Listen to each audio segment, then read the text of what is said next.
Tervehdys minun kanavan seuraajat. Tehdäpäs uusi ensimmäisen luukun video täältä, kun se pitäisi olla jotain vähän pikkasen enemmän joulusta.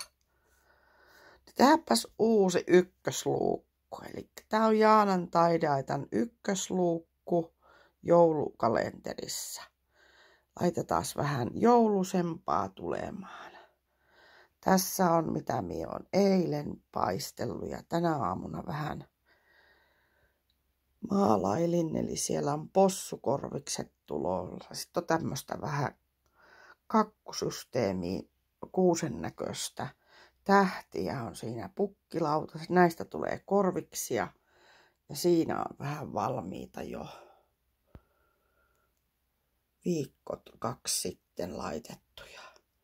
Oikein mukavaa joulukuun ensimmäistä päivää. Tää oli Jaanan Taideaitan joulukalenterin ensimmäinen luukku.